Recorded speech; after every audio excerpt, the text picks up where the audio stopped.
Hello and welcome. I am filming my first podcast episode here at Kylie's Space in Oak Harbor, Washington. I do not have a space set up yet. I'm just in my office at the dance studio that I own. And I think it's a perfect time of year to talk about how do you come together on a joint gift. So this is something I've practiced a lot for friends, family members. Throughout the year, before a gift giving time comes around, whether it's a birthday, a special occasion, Christmas, I listen to that person.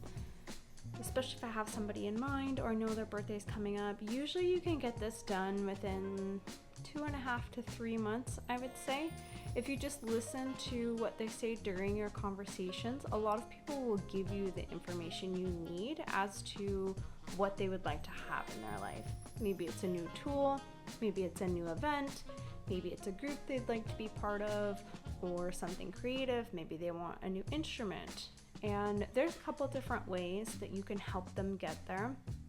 Obviously, of course, you can buy gift cards to stores that you know that they frequent. So, for example, if somebody is interested in music equipment, I would do some extra digging in my conversations with them, and the closest music store to us is called Click Music, and I would do some digging to see if that's even a store that they like, especially if I don't know the answer to that. So I'm not talking about just buying an Amazon gift card or Sephora or someplace where you know that they can find this, that, and the other. Something really specific to the gift that you have in mind that meets the need that they have. So using the Click Music example, if I find out that they don't like that store, I could look around in the surrounding area, probably within an hour's time frame from here, and see if there's another music store that offers gift cards. And if I didn't want to buy the full amount, I could put that amount towards what they're looking for. You can go in on this gift card with people. You could have multiple people give gift cards to the same place. You could also ask further questions and see, is there a music store in the nearby area for us that meets their needs that isn't Click Music? So the way that I will get together with people is I will send out a group message as the event is getting closer, and I will ask people, did you already buy them a gift? I get a yes or no answer. I wait for them to respond. I don't bombard people with my ideas. But if the answer is no, I will then proceed to share, okay, well, I've heard Jim would like this. And I was just curious if you would like to go in on that gift with me for that person. I'll do a little bit of research beforehand so I have a good chunk of information about how much is it going to cost? What are they looking at? Are they just looking for a new piece of equipment, or are they looking at a specific piece of equipment? Are they just looking for any new group? Can you maybe find a coalition or a place where there's many groups to join, or are they looking at a specific targeted group that is X amount of dollars for the membership? Once you've agreed with people to go in on a gift, you kind of determine who's willing to pay what amount. So say the gift was $120 and I only have $25 to give.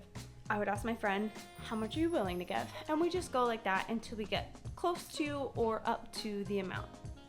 Now, if you know exactly what that person is looking for, you can go to a store, do the price check yourself, accumulate the money, whether it's through Venmo, cash, check, however you want to accumulate the money.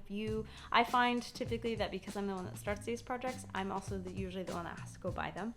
So people will just send me the money, and I will go out and find the gift, purchase it with the money that we accumulated, and then it's bring it, wrap it up. Now, the cool thing about doing a joint gift is you can create really cute cards. You can do like a communal signing of a card. You do have to find a time for that. Sometimes right before the event even works if everybody's going to be there. Just kind of quietly send everybody a text message, hey, there's a card upstairs, would you like to go sign it, etc. You can also make something on the interweb, something that is generated through like a paint program or a project manager program, and put everybody's name on there that way. I personally don't denote how much each person put in.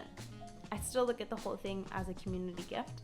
We pulled our resources together to make this happen. It doesn't really matter who had how much to give, but it can be a really cool way to give a bigger gift to somebody that's right down the alley of what they're looking for. Lots of times, especially if it's like Christmas time, people will still get small side gifts, but there's also this community excitement as the moment arrives of giving the gift. Everybody gets a little bit antsy. There's like almost a nervous like undercurrent to the room as everybody gets prepared to hand over this large gift that was a joint effort and did pull a community together. And even sharing in those emotions of excitement and nervousness and are they going to like it, did we pick the right one, is still a community engaging activity that I find to be really rewarding. And it brings a lot of like love and joy and commitment and happiness and just an extra reason to connect with people. I thought this would be a really good topic to cover as we're going into the holidays, because it can be stressful to figure out like, how am I going to get these 12 people on my list the perfect gift when I have this amount of money to spend.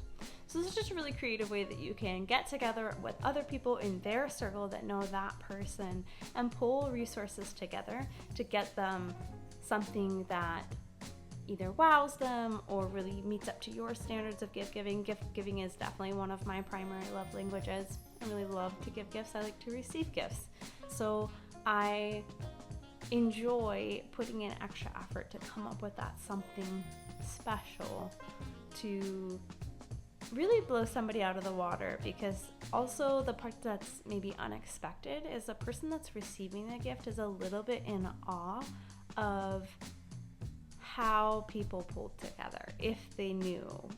That's definitely part of the trick, right? Can you do all of this behind this person's back without them finding out that you've done this? Where do you hide it?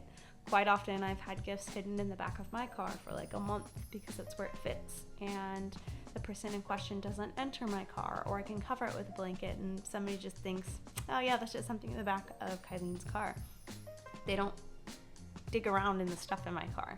So being creative about where you hide it, whose house you hide it at. If it's a sibling and a parent maybe doesn't visit that house, you can hide it in a closet at their house, because even if they did visit, they're probably not going to go poke around in the closets. So just a little side note, obviously this is my first time doing this, so I'm going to keep it kind of short, little fun tidbit, and I'm going to start posting content and see what happens. This has been a dream of mine for a long time. This podcast equipment actually was given to me by my parents last year for Christmas. This is the first time I'm pulling it out of the box and getting everything hooked up. It's a little bit finagly to like figure out the different gears and how things screw together. So I'm gonna have a lot of fun playing with it and seeing what happens. And I've got a whole list of topics that I'm gonna cover. Some of them may be longer than others, and here we go. I'm just gonna give it a go, and I hope you have a wonderful day. Thank you for listening.